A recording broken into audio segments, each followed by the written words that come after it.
सगळ्यांना शुभ दुपार। आणि आजची जी रेसिपी मी तुमच्याबरोबर शेअर करणार आहे ती म्हणजे दाल फ्राय। आता तुम्ही म्हणाल दाल फ्राय म्हणजे अगदी सोपा पदार्थ आहे, तुम्ही काय हे सांगताय?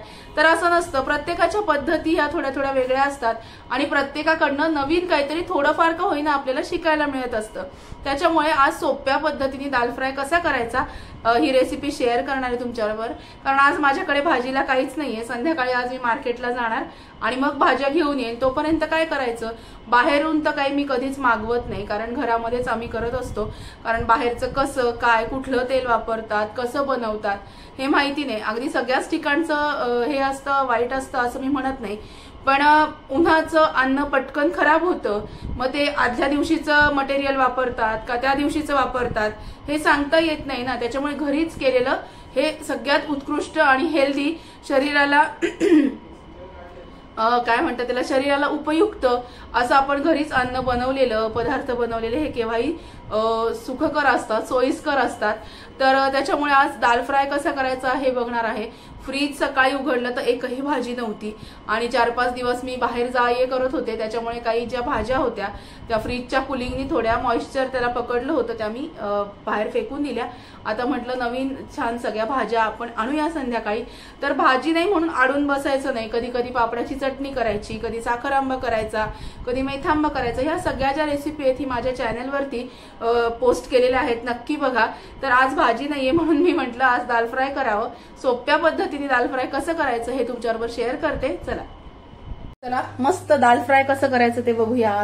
आजची अगदी साधी सोपी रेसिपी आहे, कारण आज भाजीला घरात काहीही नाहीये माझ्याकडे। संध्याकाळी मी भाजी आणणार मार्केटमधून, म्हटलं आज काय करावं तर दाल फ्राय करावं। तर दाल फ्राय कसं करायचं ते बघूया।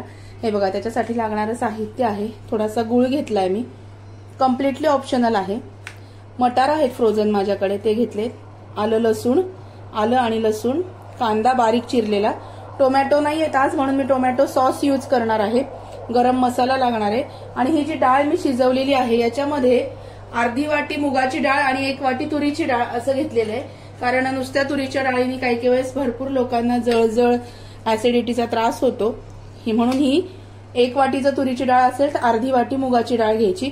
एवढं साहित्य लागणार आहे। अगदी सोपी रेसिपी आहे। चला सुरू करूया। साधारणतः तेलाच्या बरणीतल्या 2 पळ्या तेल घेतलेला आहे छोट्या, गॅस लावून घेतला मी, फोडणी करून घेऊया।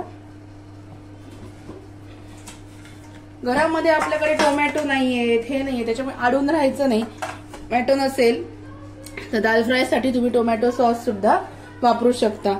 आज माझ्याकडे काहीच भाजी नाहीये, आज संध्याकाळी मला भाजी आणायची आहे, म्हणून मग मी टोमॅटोच्या ऐवजी टोमॅटो सॉस, दाल फ्राय कसं थोडंसं आंबट गोड चांगलं लागतं, टोमॅटोच्या ऐवजी मी टोमॅटो सॉस वापरणार आहे। हे बघा, मोहरी, थोडेसे जिरे, मोहरी घातल्यानंतर आपण जिरे घालून घेऊया। जिरे आणि मी जे तुम्हाला आलं लसूण दाखवलं होतं त्याची ही मी पेस्ट करून घेतली, आलं लसूणाची पेस्ट करून घेतली। जिरे मोहरीचा तडका द्यायचा, हिंग घालूया। हिंग घालायच्या आधीच आपल्याला हळद घालायची नाहीये, हिंग घातल्यानंतर आधी आपल्याला कांदा परतून घ्यायचा आहे।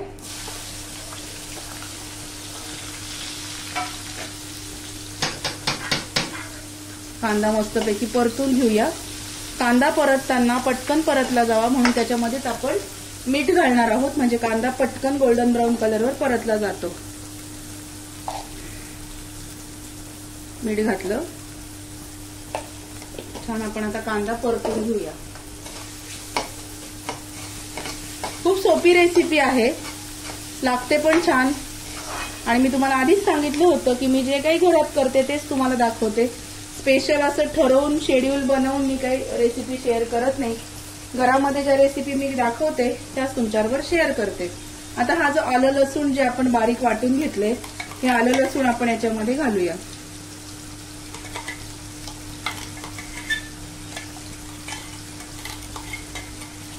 हे बघा, आलं लसूणाची पेस्ट मस्तपैकी परतून घ्यायचं।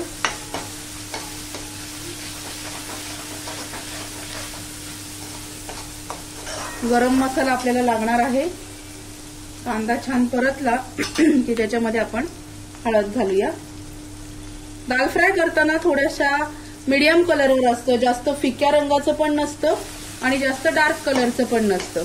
म्हणून हळद आपण आपल्या अंदाजाने घालायची, जेणेकरून त्याला मीडियम कलर येईल. जास्त डार्क पण होणार नाही आणि जास्त फिकं पण होणार नाही. हे बघा, आलं लसूण घातल्यानंतर इतका सुंदर असा स्मेल येतो. हे झाल्यानंतर आपण घालूया हे मटार.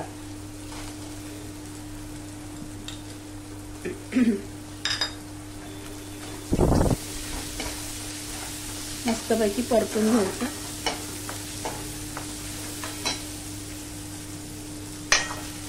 कांदा मस्त परतला गेलाय.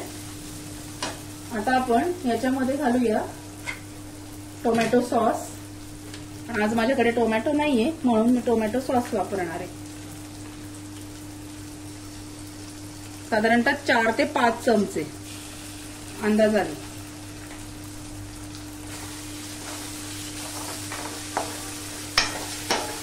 आणि घालूया नंतर ही डाळ, शिजवलेली डाळ. एकदम सोपी रेसिपी आहे, करण्याजोगी आहे. घरात जर काही भाजी वगैरे नसेल तर तुम्ही दाल फ्राय नक्की मस्तपैकी बनवू शकता. आता हे मिक्सरच्या भांड्याला जे आलं लसूण आहे लागलेलं, याच्यामध्ये मी पाणी घालून घेते आणि हलवून त्याच्यामध्ये टाकते. आपलं भांडही स्वच्छ होतं आणि त्याला खाली काही वायाही जात नाही.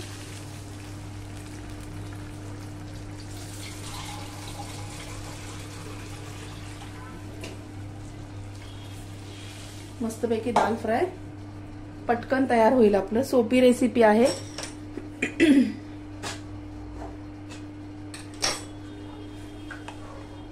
हे बघा. आणि दाल फ्राय थोडंसं कन्सिस्टन्सीला घट्ट असतं, जास्त पातळ नसतं.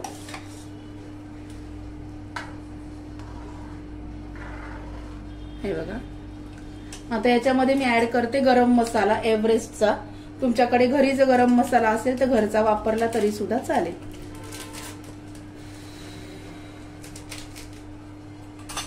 साधारणतः 1 ते 1.5 चमचा गरम मसाला. आपलं लाल तिखट आवडीनुसार, ठेवणीतला काळा मसाला आवडीनुसार. आणि मस्तपैकी याला उकळी येऊ द्यायची. तुम्हाला जर गूळ नसेल घालायचा तर तुम्ही गूळ नाही घातला तरी चालेल. गूळ हा कम्प्लिटली ऑप्शनल आहे. तुम्हाला गूळ नसेल आवडत तर तुम्ही गूळ नाही घातला तरी सुद्धा चालेल. पण माझ्या घरी छोटी मुलं आहेत लहान, त्यांना थोडंसं आंबट गोड आवडतं म्हणून मी साधारणतः 2 चमचे गूळ याच्यामध्ये घालते.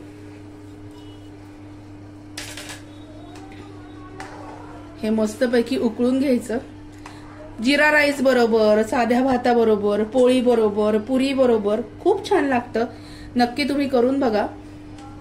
तुम्ही याच्यामध्ये चिंचेचा कोळ पण घालू शकता. तुम्हाला जर गूळ घालायचा असेल तर तुम्ही चिंचेचा थोडासा कोळ किंवा चिंचेची पेस्ट सुद्धा तुम्ही याच्यामध्ये घालू शकता. खूप चविष्ट लागतं.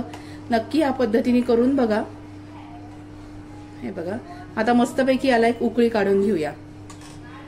मस्तपैकी दाल फ्राय तयार आहे. मस्तपैकी उकळलेला आहे.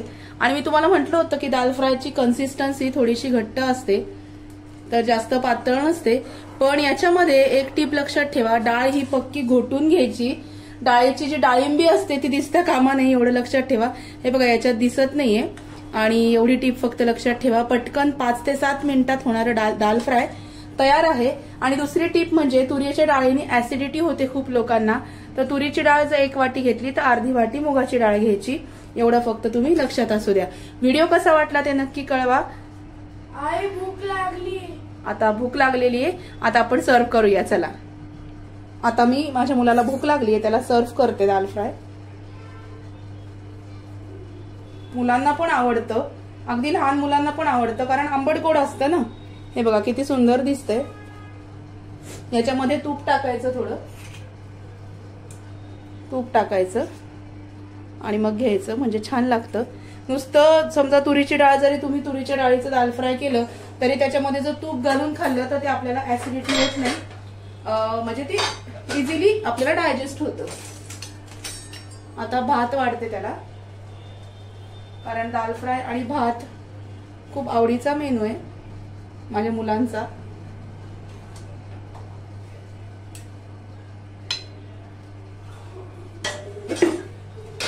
आणि हे दाल फ्राय आपण आता याच्यावर थोडंसं सर्व करूया. हे बघा, खूप सुंदर दिसतं आणि चवीलाही तेवढंच सुंदर लागतं. नक्की करून बघा. आजचा व्हिडिओ कसा वाटला ते मला नक्की कळवा. व्हिडिओ आवडला असेल तर व्हिडिओला लाईक करा, शेअर करा, सबस्क्राईब करा आणि सगळ्यांना शेअर करा म्हणजे बघता येईल. भेटूया नवीन व्हिडिओमध्ये नवीन विषयावर उद्याला. उन्हाळा खूप आहे, स्वतःची काळजी घ्या. Bye bye.